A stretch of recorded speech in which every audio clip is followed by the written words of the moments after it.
Hammaga salom do'stlar. Sizlar bilan yana o'sha Tigo. Yaxshimisizlar jigarlar, tuzimsizlar? Bugungi videoda biz PUBG ni kodini kovlab ko'ramiz. Ya'ni old kiyimlarni tarixi haqida gaplashib o'tamiz. Ya'ni bu old kiyimlar brigadga sariq beb, ko'k beb, oq beb, har xil beblar 3 turli va missiya B PUBG ni birinchi chiqqan mifik shular haqida gaplashib o'tamiz bolalar. Undan oldin kanalimizga obuna bo'lib, videoga like bosib qo'ysangiz, yana shunaqa videolar chiqarishda davom etamiz. Birinchi ko'rib o'tadiganimiz bu sariq beb. Sariq bebimiz o'yinga 2018-yili qo'shilgan va u payt uncha odam bu o'yinga donat qilmagan. Lekin men shu yerda donat qilgan odamni topdim va videosini sizga taqdim etyapman.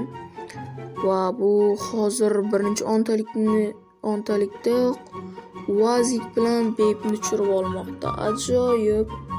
Va buni uazini qo'ymoqda, super. Buni bitta set qilib qo'ymoqda menimcha. Va keyin krossovkasini popga, ya'ni ryukzagi shularni qo'ymoqda va bu ajoyib set bo'ladi. Bolalar bilasizlar, bunaqa beb bor full set akkauntlar kamida $300-400 bo'ladi. Keyin ko'rib o'tadiganimiz bu oq beb, ya'ni bu case emas, bitta paket, ya'ni bitta paket narxida sotib olasiz. Shu bilan hammasi sizda bo'ladi. Mana bu super skinlarni ko'ryapsiz. Ko'p odamlar mana shu skinda o'ynaydi. Вообще juda ajoyib skinlardan biri bu. Bu ham o'yinga menimcha 2019-yili qo'shilgan deb ko'rib chiqilmoqda. Menimcha 2019-yil qo'shilgan, chunki ma'lumotlarda shunday ko'ringan. Va bu yerda vaqtliligi ham berlar ekan. Bu juda ajoyib. Vaqtliga beb. Nima deysizlar bunga? Mana bu bratimizga vaqtli beb berdi. Menimcha 3 kunga ajoyib beblardan biri. Keyingisi esa eng oldlardan biri sariq bebga o'xshash ko'k beb. Ya'ni rangli desa ham bo'ladi. Bunaqa akkaunt topish вообще qiyin. O'zbekistonda ham kam, dunyoda ham вообще kam.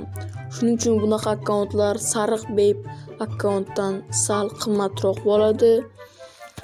Chunki bu вообще old bo'lgan va bu legendarniy bo'lib kelgan. Ya'ni bularni hammasini potingiz menimcha bir bo'lsa kerak. Shu sariqdan tashqari mana oq beb bilan bu ko'k bebni.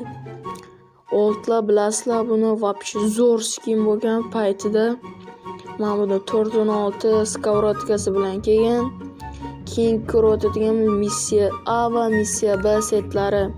Ajoyib. Buni qiziq tomonini aytsam, bu sizga o'sha paytlar tekinga berilgan. Ajoyib. Bu вообще tekinga, hozir old bo'lgan narsa vaqtida tekinga berilgan. Bu вообще zo'r degani bu. Hozir bu yerda missiya B setini olib ko'rsatmoqda. Bu juda ham ajoyib setlardan biri. Ya'ni TDMga kirsanglar ham zo'r skin. Shunaqa skinlaringiz bo'lsa, mazza qilib PUBG o'ynasangiz bo'ladi. Shuning uchun hozir bunaqa akkauntlar ko'payib ketdi.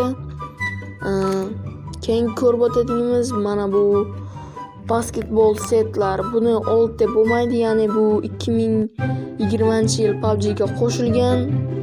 Ya'ni PUBG chiqqanda 2 yil so'ng buni old desa ham bo'ladi, old demasa ham bo'ladi, lekin bu PUBG ga umuman qaytmagan, bir marta kelgan. Unda ham yuziga ochib olingan. Mana bu bratimiz esa hamma 5 ta xil basketbol setlarini ochib olgan ekan. Ya'ni bularni 4 tasi epichskiy, bittasi legendarniy bo'lgan. Keyingisi esa bu siz bilgan o'sha PUBG dagi birinchi mifik.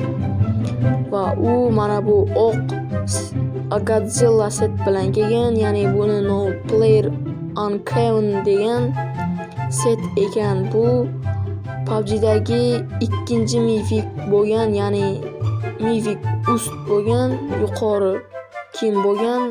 Shuning uchun bunga ikkinchi mifik deyilgan, lekin bundan oldin birinchi mifikni hech kim olmagan, hech kim bilmaydi ham. Shuning uchun buni ikkinchi mifik deb qo'yilgan, lekin ba'zilar buni PUBG'dagi birinchi mifik deb atashgan. Mana sizga zo'r ma'lumot. Agar shunaqa birinchi mifik bor akkaunt bormi desa, yo'q, bu ikkinchi mifik deb qo'yilib